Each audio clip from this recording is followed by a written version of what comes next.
Las utopías suelen describirse como modelos ideales de sociedad, pero en realidad son algo más profundo, son herramientas para pensar. El filósofo Ernst Bloch decía que la utopía es el principio esperanza, porque es ahí, en esos mundos imaginados, donde una cultura revela lo que considera valioso. Las utopías funcionan como espejos de nuestros deseos y de nuestros temores, donde se proyectan anhelos de igualdad, de libertad o de plenitud, pero también fobias vinculadas al racismo o a la exclusión. A mí siempre me ha gustado imaginar las utopías como laboratorios de la imaginación, espacios donde podemos diseñar casi sin límites cómo podría ser una vida mejor, para luego mirar hacia nuestro alrededor y preguntarnos qué nos dice esa fantasía sobre la vida que realmente tenemos. Lo curioso es que aunque la etimología de la palabra utopía sugiere que se trata de un lugar inexistente, en América Latina ocurrió algo excepcional. Algunas de esas fantasías sí se construyeron, se habitaron, se intentaron, porque América Latina ha sido durante siglos un territorio imaginado, un escenario donde pensadores de aquí y de fuera proyectaron sus modelos ideales de sociedad. Las utopías filosóficas que nacieron en Europa encontraron en este continente un sitio fértil para expresarse, transformarse y en no pocas ocasiones fracasar de formas memorables. Para hablar de estos intentos, de estas utopías que sí tuvieron coordenadas, habitantes y más tarde ruinas, invitamos hoy, al beneficio de la duda, a Federico Guzmán Rubio. Él es escritor, profesor e investigador en el ITAM y acaba de publicar un libro titulado Sí hay tal lugar, viajes a las ruinas de las utopías latinoamericanas. Bienvenido, Federico, gracias por estar aquí en el beneficio de la duda. Hola Sandra, muchas gracias por la invitación y feliz de estar aquí, dudando. Antes de comenzar, les cuento algo más sobre el libro. Sí hay tal lugar es un híbrido entre ensayo y crónica. En sus páginas seguimos 7 viajes hacia 7 ideas utópicas distintas. Federico recorrió México, Brasil, Argentina, Paraguay y Nicaragua en busca de los restos de proyectos que alguna vez prometieron una vida distinta. Cada uno de estos lugares es una idea convertida en ruina, un experimento social lleno de buenas intenciones, pero que en muchos casos terminó en desastre. El libro nos invita a caminar por esos espacios, a escuchar sus ecos y preguntarnos qué fue lo que realmente ocurrió allí. Así que si quieren saber cómo es viajar a las ruinas de los sitios donde alguna vez se soñó una sociedad perfecta, pues lean el libro. Federico, quisiera comenzar por la pregunta que a mi juicio vertebra tu ensayo crónica. ¿Qué sucede cuando una utopía abandona el terreno de la imaginación y sí se enfrenta con la dura realidad? Bueno, es eh, la pregunta más difícil de responder, que es la que plantea el libro, que, bueno, no me sorprende que la hayas identificado tan rápido, Sandra, y me pones un poco en problemas. Creo que suceden dos cosas. Esa utopía está destinada, por supuesto, que al fracaso, pero hay de fracasos a fracasos. Hay fracasos virtuosos y hay fracasos que son absolutamente desastrosos. Uh-huh. Porque por supuesto que toda utopía fracasa, porque no puede haber un mundo perfecto. Somos imperfectos, el mundo, la realidad es imperfecta por naturaleza. Entonces esos experimentos que quieren traer una armonía incuestionable según quien las funda, con lo cual ahí empiezan los problemas, por supuesto que están destinados a fracasar. Pero hay utopías que en ese fracaso dejaron ciertos adelantos, dejaron ciertos beneficios incuestionables que, a pesar de no ser tan espectaculares en su transformación como lo imaginaron sus fundadores, poco a poco sí coadyuvaron en tener un mundo mejor. Y hay utopías que desde su planteamiento pues eran excluyentes, desastrosas, homicidas, y solo dejaron eso, un rastro de ruinas y de destrucción a su paso. Sin embargo, yo no quiero que el libro se lea como una condena a la utopía. Incluso ahora que estamos en un podcast de filosofía, no se me ocurre, y eso que me entero que están publicados todos los diarios de Kierkegaard, pero no se me ocurre filósofo más pesimista que Cioran, Uh-huh. y él mismo en su libro sobre las utopías acepta que, bueno, no tenemos otra herramienta para imaginar el progreso, es decir, para progresar, que la utopía. Uh-huh. Entonces, bueno, estamos condenados y qué bueno imaginar un mundo mejor, solo tengamos cuidado que al construirlo no dejemos solamente un rastro de destrucción. Uh-huh. Sí, estamos como condenados a desear un mundo mejor, pero de pronto cuando se intenta pasan cosas, ¿no? Que es lo que cuentas en tu libro. Las utopías, desde Tomás Moro, son islas, literal o metafóricamente, donde se intenta evitar el contagio de la realidad existente, pero el aislamiento nunca es total.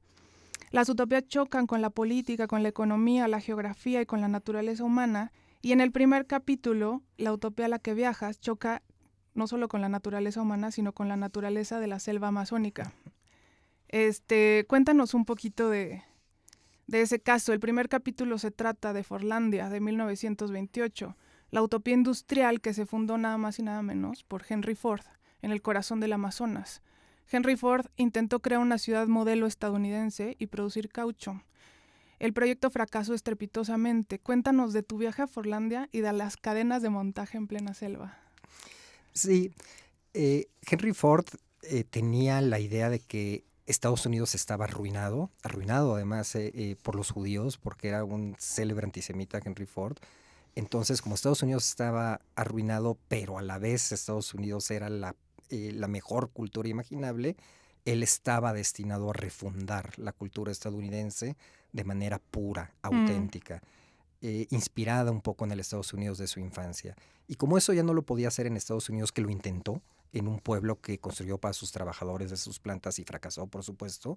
Entonces se le ocurrió, fundar la comunidad ideal estadounidense fuera de Estados Unidos, en la selva amazónica. ¿Por qué no? ¿Por qué no fundar un pueblo perfecto estadounidense en el Amazonas? Y bueno, de pasada, como comentas, iba a hacer ahí los cultivos del caucho para las llantas de sus coches. Entonces Henry Ford hizo todo un programa de cómo se debía vivir, cómo era la vida perfecta, a qué horas sus trabajadores se tenían que levantar, qué tenían que comer, cómo se tenían que organizar, a qué edad se tenían que casar, cómo tenían que trabajar, obviamente. Una vida completamente reglamentada, según Henry Ford, correspondiente al mejor de los mundos posibles.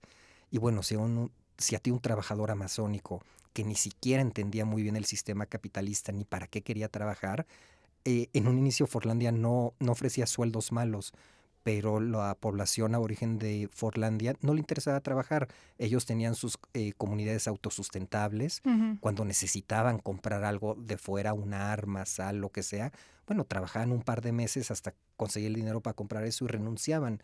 No concebían toda la vida trabajar para alguien más, que Henry Ford y nosotros lo tenemos como una idea completamente naturalizada, Uh-huh. cuando es igual de extraña que cualquier otro sistema laboral, ¿no? Uh-huh. Entonces, pues todo salió mal.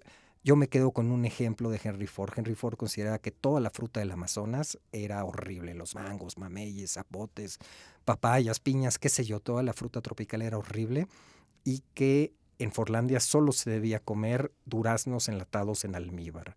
Entonces ahí tenemos a todos los amazónicos comiendo duraznos en lata, mientras la fruta natural que ahí crecía, se pudría porque no le gustaba a Henry Ford. Entonces el querer forzar que la realidad encaje en tu concepto de mundo perfecto, pues siempre es algo que resulta mal. Y lo de los duraznos en almíbar es una anécdota dulce o amarga, no lo sé.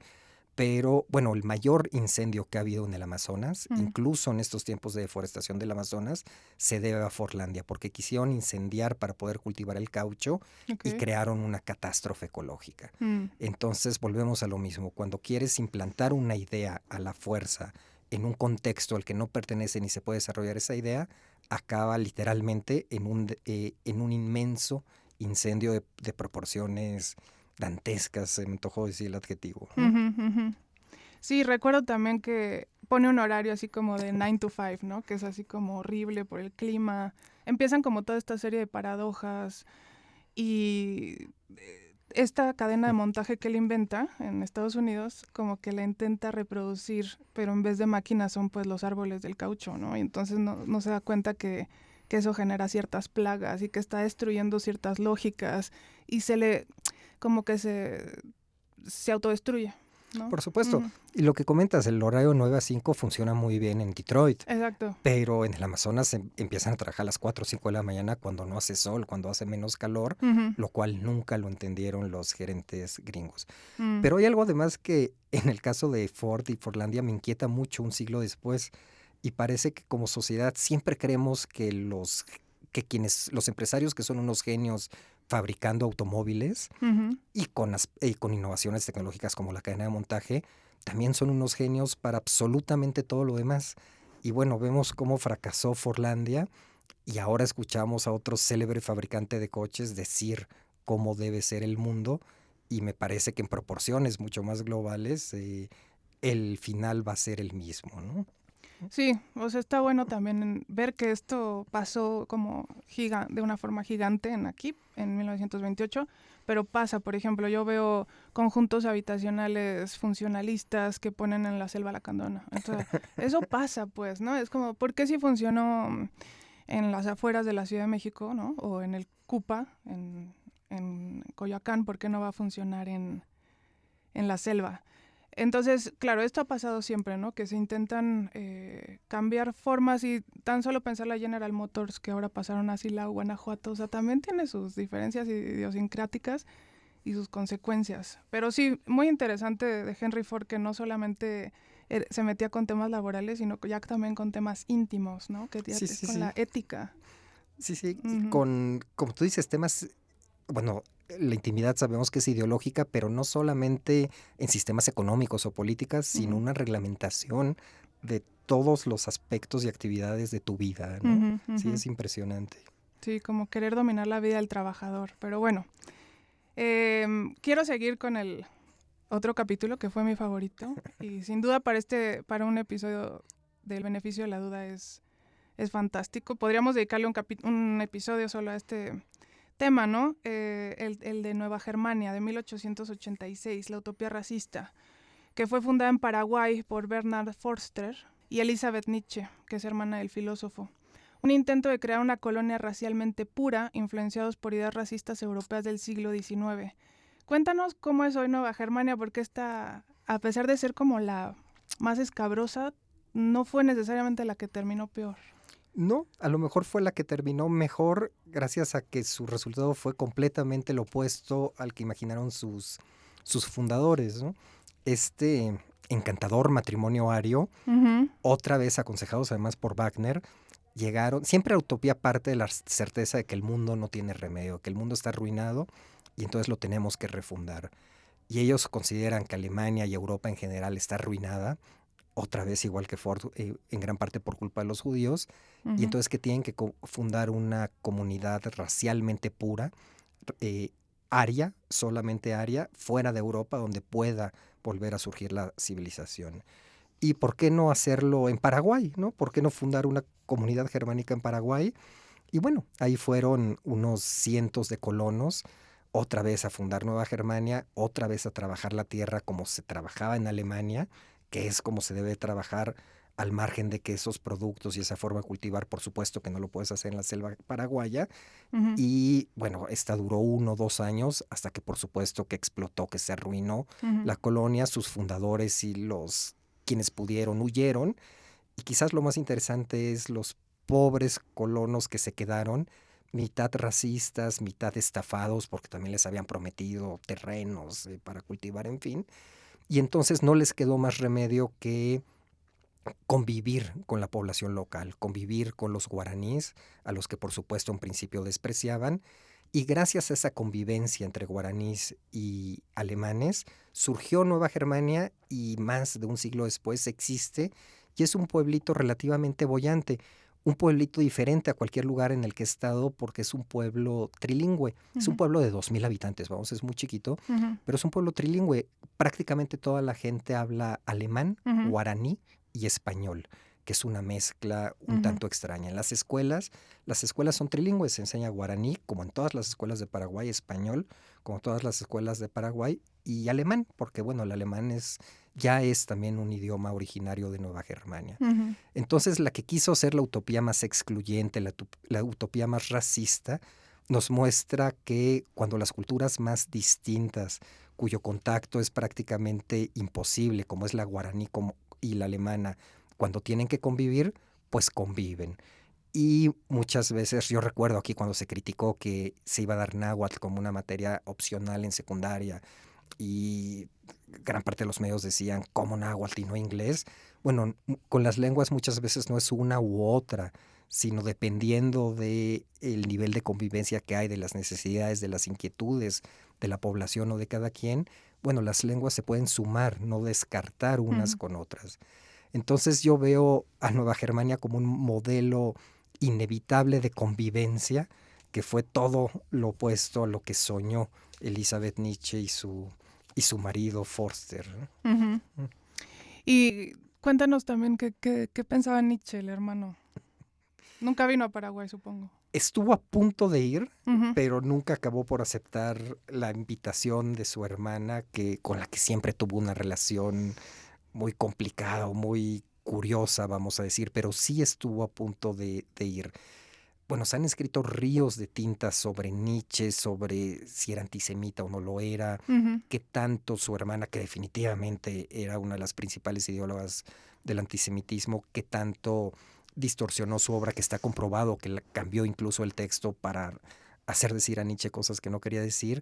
Pero hay quien dice que lo que más le gustaba de este experimento a Nietzsche era mandar a su cuñado y a su hermana al otro lado del océano. Ujú. Entonces que él estaba feliz con la fundación de Nueva Germania, pero bueno, por más que no deje de ser especulación en esas veladas tan cultas y eruditas de Prusia, en que estaban Wagner, Nietzsche, Forster, Elizabeth Wagner, bueno, nos podemos imaginar perfectamente el tono de la conversación al imaginarse la decadencia de la cultura europea como hoy. También Ujú. muchas personas se la están imaginando, y las formas que había para salvar a la civilización, ¿no? Ujú.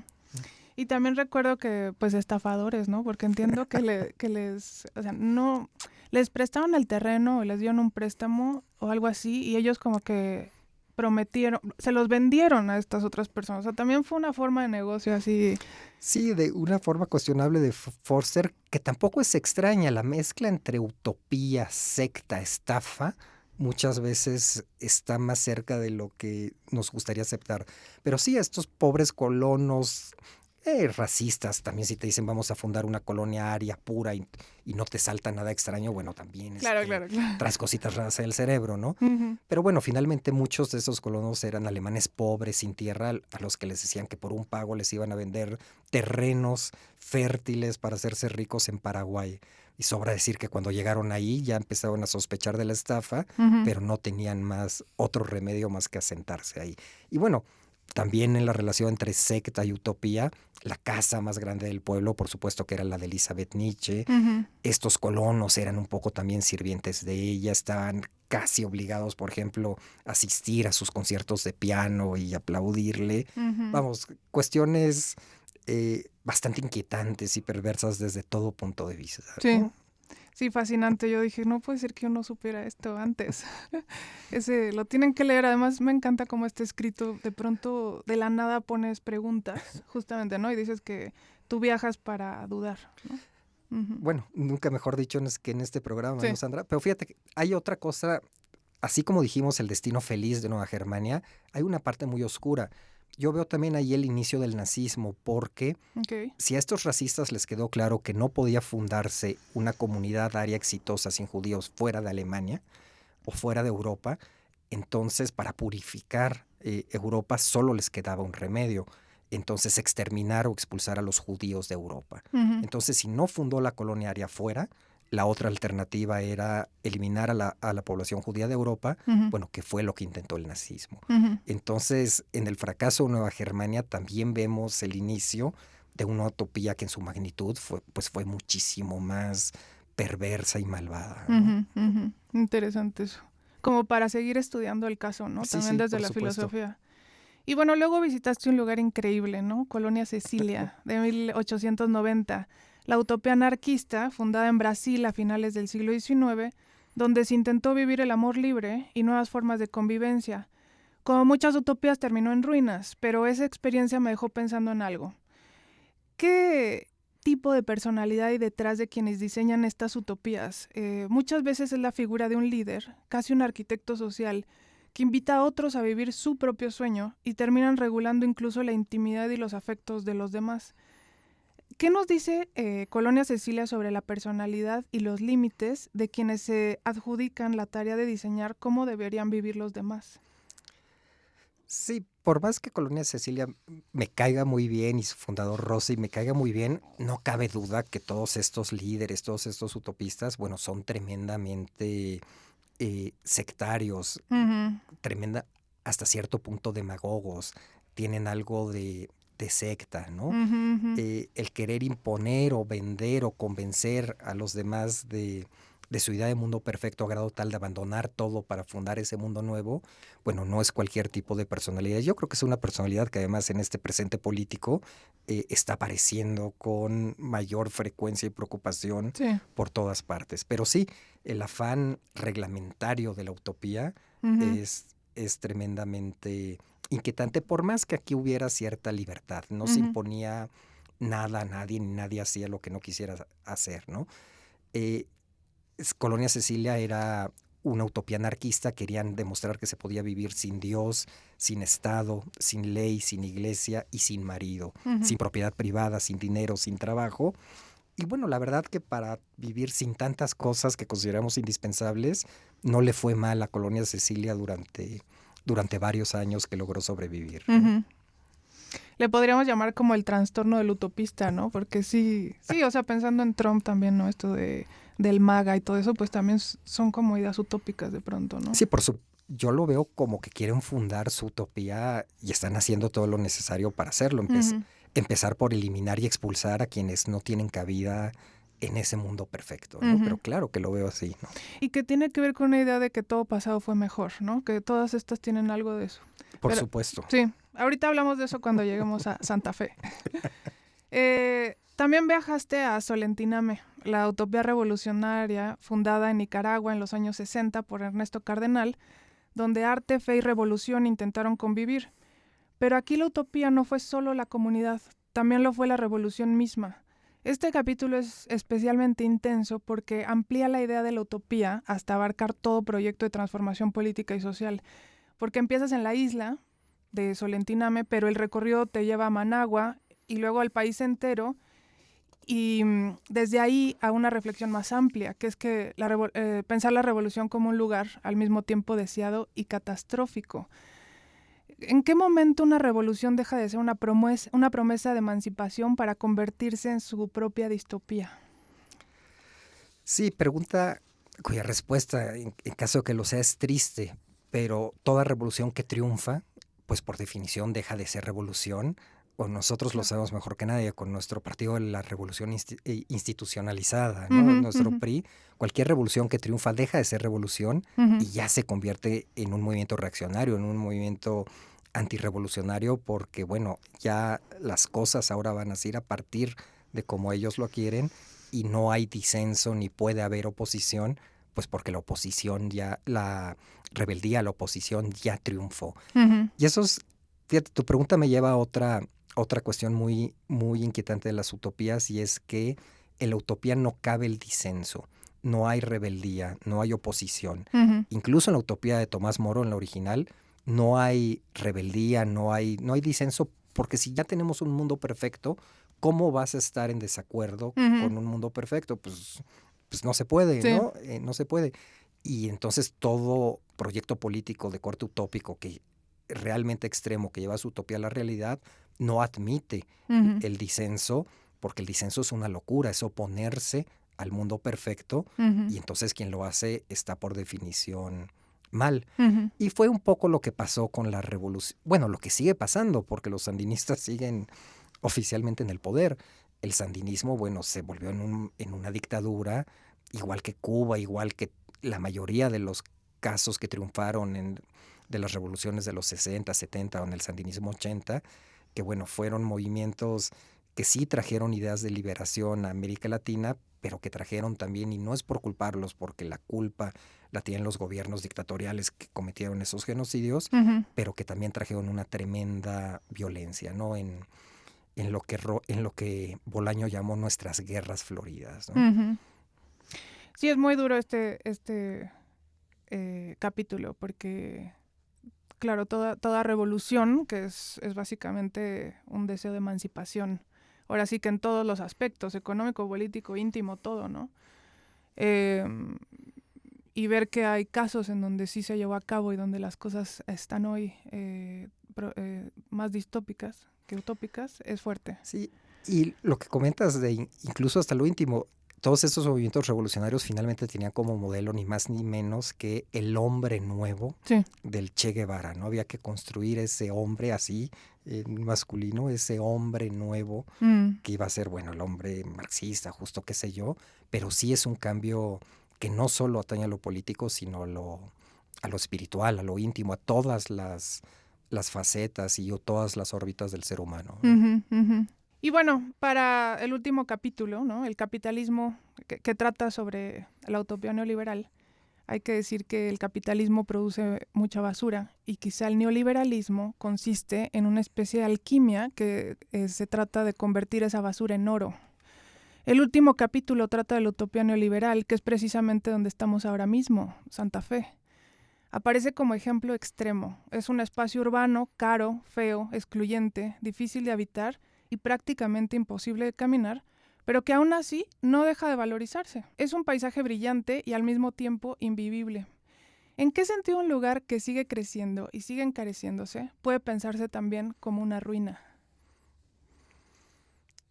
Bueno, quizás está en camino a convertirse en ruina y todavía no llega a serlo, pero bueno, también la intención del libro es mostrar cómo la historia latinoamericana siempre es una sucesión de utopías, de proyectos políticos, de ideologías, y obviamente, en caso que todavía lo estemos, que yo creo que no, pero bueno, obviamente en los últimos 40 años hemos estado en el periodo neoliberal. Y si para cada uno de estos periodos históricos encontré su traducción geográfica o su traducción urbanística, bueno, finalmente la traducción urbanística del neoliberalismo mexicano es definitivamente Santa Fe. Sí. Santa Fe y los Santa Fes que también hay en las grandes ciudades del interior del país, Angelópolis en Puebla, o en fin, cada grande ciudad del país tiene su Santa Fe, de la misma forma además en que cada ciudad latinoamericana tiene su Santa Fe respectiva, lo cual no es ninguna extrañeza, porque, bueno, insisto, es la traducción urbanística del neoliberalismo. Una comunidad que no aspira a crear sociedad, como bien dijo Margaret Thatcher, la sociedad no existe. Ya le dije comunidad, pero no es comunidad, porque en realidad lo que no quiere ser precisamente es comunidad, digamos, un asentamiento concebido para las élites fuera de la ciudad, que no quiere dialogar con la ciudad a grado tal que no hay una forma de transporte sensata para comunicarla con la ciudad, y que quiere ser solo centro del poder económico, no del eclesiástico, no del político. Digo, a Santa Fe nunca se le ocurrió decir vamos a construir la Catedral de la Ciudad de México acá. Le horrorizaría eso, vamos a construir Palacio Nacional, por supuesto que no. Son asentamientos pensados solo para una élite empresarial que estén amuralladas, que no dialoguen con lo que hay afuera y que responde, bueno, a los planteamientos ideológicos del neoliberalismo. Pero la buena o la mala noticia es que, bueno, la utopía de Santa Fe fracasó y yo creo que su tiro de gracia que se va a vivir esos días es la inauguración del tren a Observatorio y a Toluca, ¿no? Porque, bueno, no se me ocurre mayor desastre para un asentamiento que no quería comunicarse con la Ciudad de México que de pronto verse comunicada por transporte público y a Observatorio, ¿no? Y el cablebús. Entonces volvemos a lo mismo. Las utopías fracasan porque no puedes aislarte del mundo. No puedes vivir en una burbuja por perfecta que tú le imagines. Tarde o temprano te acabas, si somos negativos, contaminando con el mundo. Si somos optimistas, te acabas mezclando, dialogando con el mundo. Y fue lo que le pasó a Santa Fe, a su pesar, supongo, pero acabó siendo una parte más de la Ciudad de México, ¿no? Y por eso ya se están construyendo nuevas Santa Fes, ¿no? Bosque Real o qué sé yo, que son asentamientos todavía más inexpugnables. Finalmente a Santa Fe, cualquier persona podía entrar a Santa Fe. Hay que ver cómo, ¿no? Pero podías entrar. Estos nuevos asentamientos como Nordelta en Buenos Aires o Bosque Real en la Ciudad de México, ya no puedes acceder a ellos si no estás autorizado a eso, ¿no? Son son asentamientos cada vez más excluyentes, ¿no? Y la peculiaridad que tienen todos estos lugares, tanto dentro de provincias como en otros países de América Latina, es que son ochenteros, ¿no? Son producto de los 80s, de los 90s, Y sí, o sea, si quieres ver cómo se ve el neoliberalismo, así, ¿no? Como Santa Fe, como Puerto Madero, como Angelópolis, como Centro Sur en Querétaro, etcétera. Sí tiene Y que no es casualidad que sean ochenteros y noventeros, era el auge del neoliberalismo cuando el neoliberalismo además se sentía triunfante, uh-huh. cuando se creía el fin de la historia, que era como toda utopía se creía definitiva, que ya habíamos llegado al final de la humanidad donde todo iba a ser felicidad neoliberal Sí. y no verse a sí mismo como otro proceso histórico, que como cualquier ideología y proceso histórico Uh-huh. iba a pasar. No, eran los años del triunfalismo del neoliberalismo, años que de pronto nos parecen tremendamente pasados y anticuados, pero bueno, fue cuando se construyeron estas maravillosas ciudades, porque su espectacularidad no se las vamos a negar, ¿no? Claro. Su capacidad tecnológica no Por se las vamos a supuesto. negar. Y dijeron, ya es el fin de la historia, ya no necesitamos banquetas, ¿no? Ya no vamos a necesitar caminar nunca más. Bueno, así como digo, el tiro de gracia es el tren, otro fracaso de Santa Fe es el Parque La Mexicana, un lugar donde no queda más remedio que caminar, convivir, pasear, Claro. comprarte un helado. Bueno, tardó Santa Fe 30 años en que se le ocurriera que podía haber un espacio de convivencia que no fuera el centro comercial, ¿no? Claro. Pero es otro de los síntomas de que la utopía neoliberal fracasó, y qué bonito fracaso, Sí. con un parque, ¿no? Sí, para bien. Para bien para los que tenemos que todavía venir aquí, porque claro, esa historia la cuentas porque trabajaste acá, ¿no? Y tuviste un cambio de paradigma porque trabajas en otro lugar que sí tenía más vida barrial y luego te cambiaron para acá y empiezan una serie de complicaciones, ¿no? Muy interesantes en el libro. Y nada más para terminar, también decir que en Santa Fe pues hay otros Santa Fes, ¿no? Que es la ciudad previa a los 80s y que te encuentras finalmente con ella y la conectas con Vasco de Quiroga, con la idea utópica de Vasco de Quiroga, porque también tienes un capítulo sobre Pátzcuaro del cual no hablamos. Entonces cuéntanos también ya para cerrar, que es con lo que cierras el libro, este otro Santa Fe, que también existe y que coexiste con el neoliberal. Bueno, y además es precioso porque yo creo que no hay muchos lugares en el mundo que puedan presumir que han sobrevivido a dos utopías. Y es el caso de Santa Fe. Bueno, yo vine aquí durante años, todos conocemos la avenida Vasco de Quiroga. Yo nunca me pregunté por qué se llama Vasco de Quiroga, que en realidad pues no tiene por qué llamarse así.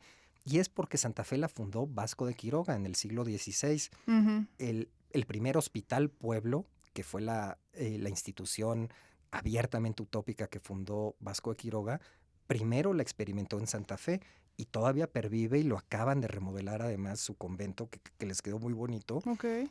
Pero la utopía de Pátzcuaro en realidad empezó en Santa Fe. Primero Vasco de Quiroga fue, no sé si obispo, pero bueno, fue encargado de Santa Fe y aquí experimentó en micro lo que después en Michoacán y en Pátzcuaro lo llevó a un nivel más amplio. Pero el primer hospital pueblo de Vasco de Quiroga lo fundó en Santa Fe y le puso Santa Fe. A él se debe el nombre y a él se debe la fundación del poblado. Entonces a mí me maravilló cómo estoy escribiendo un libro de utopías y al final me doy cuenta de que donde empezó el libro, en Pátzcuaro, que es la primera utopía del libro, bueno, en realidad también empezó en la última. Como si la historia tuviera algo de circular, ¿no? Que a lo mejor sí lo tiene, pero bueno, fue un descubrimiento que a mí me impactó muchísimo. La historia y el territorio, porque aquí mismo están las dos, ¿no? Sí, aquí mismo conviven las dos, ¿no? Sí, es cuando dices, eureka para hacer un libro, ¿no? Exacto. Pues bueno, finalmente me parece importante pensar las utopías realmente existentes, porque como escribes en la introducción, son realidades alternativas dentro de nuestra realidad que nos demuestra que el mundo puede ser de otra forma y eso, más allá de su éxito o su fracaso, es muy importante. Federico, te agradezco por tu tiempo, por venir a Santa Fe, a pesar de todo, y por tu libro. Muchas gracias por escuchar este podcast. El Beneficio de la Duda es una producción de Ibero 90.9 y el Departamento de Filosofía de la Universidad Iberoamericana de la Ciudad de México. La producción de este episodio estuvo a cargo de Daniel Maldonado, Fernando Pérez García y Rodrigo Alemán. Mi nombre es Sandra Loyola.